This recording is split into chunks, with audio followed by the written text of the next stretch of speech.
കേരളത്തിൻ്റെ ബൗദ്ധിക മണ്ഡലത്തിൽ തിളങ്ങി നിന്ന മഹാപണ്ഡിതനാണ് ഇപ്പോൾ ഇവിടെ വാങ്ങിയിരിക്കുന്നത്.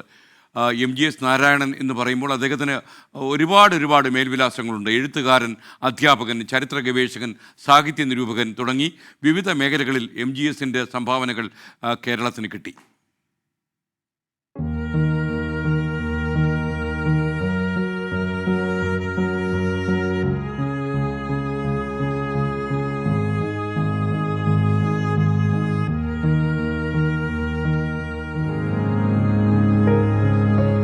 ലോകം ആദരവോടെ അംഗീകരിച്ച ചരിത്ര പണ്ഡിതൻ MGS എന്ന ചുരുക്കപ്പേരിൽ അറിയപ്പെടുന്ന ഡോക്ടർ MGS നാരായണൻ കേരള ചരിത്ര പഠനങ്ങൾക്ക് രീതിശാസ്ത്രപരമായ അടിത്തറ പാകിയ അധ്യാപകനായാണ് വിലയിരുത്തപ്പെടുന്നത്.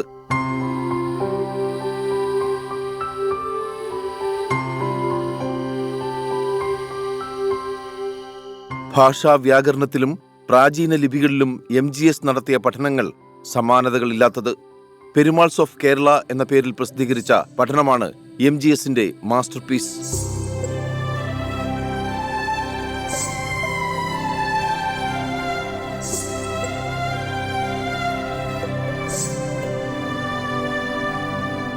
ലണ്ടൻ, മോസ്കോ, ജപ്പാൻ തുടങ്ങിയ രാജ്യങ്ങളിലെ സുപ്രധാന സർവകലാശാലകളിൽ വിസിറ്റിംഗ് പ്രൊഫസർ, കാലിക്കറ്റ് സർവകലാശാല ചരിത്ര വിഭാഗം തലവൻ, ഇന്ത്യൻ ചരിത്ര Congress general secretary, Indian council of historical റിസർച്ചിന്റെ മെമ്പർ സെക്രട്ടറി, ചെയർമാൻ, പരമോന്നത സ്ഥാനങ്ങളിൽ ഇരിക്കുമ്പോഴും MGS പ്രത്യേകം ശ്രദ്ധിച്ചത് ശാസ്ത്രബോധമുള്ള ചരിത്രകാരന്മാരെ പരിശീലിപ്പിച്ചെടുക്കാൻ.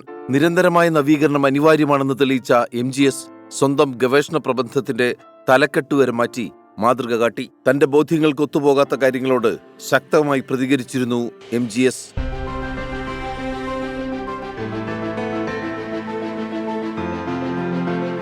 കോഴിക്കോട് മലാപ്പറമ്പിലെ മൈത്രിയുടെ വാതിലുകൾ എല്ലാ കാലത്തും ഏത് അപരിചിതനെയും സ്വീകരിക്കുമായിരുന്നു. ഇത്ര ക്ഷമയോടെ മറ്റുള്ളവരെ കേൾക്കുന്ന മറ്റൊരു അധ്യാപകൻ ഉണ്ടാകില്ല തന്നെ.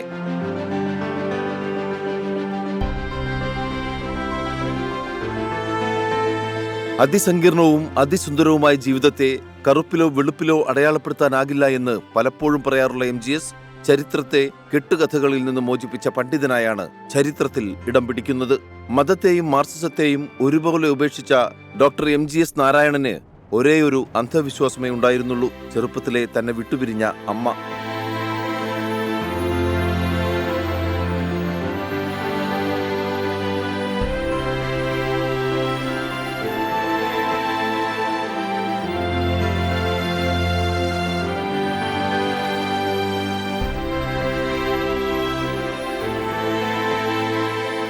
ചരിത്രരചന എങ്ങനെ വേണമെന്ന് പുതുതലമുറയെ പഠിപ്പിച്ച മഹാഗുരുവിന് പ്രണാമം.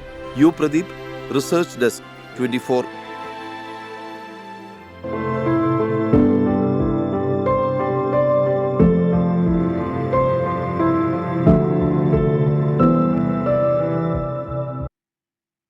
MGS ചരിത്രത്തിലേക്ക് ചേക്കേറുമ്പോൾ കേരളത്തിന് ആ വിയോഗം ഉണ്ടാക്കുന്ന നഷ്ടം ചെറുതല്ല. ഡോക്ടർ MGS നാരായണൻ എന്ന വ്യക്തിപ്രഭാവം, അദ്ദേഹത്തിൻ്റെ പുസ്തകങ്ങൾ, അദ്ദേഹം നടത്തിയ ഗവേഷണ പ്രബന്ധങ്ങൾ, അദ്ദേഹത്തിൻ്റെ ഹിമാലയത്തോളം വളർന്ന ചിന്തകൾ, ഇതൊക്കെ തന്നെ മലയാളികളുള്ളിടത്തോളം കാലം നമ്മുടെ കൂടെ ഉണ്ടാകും.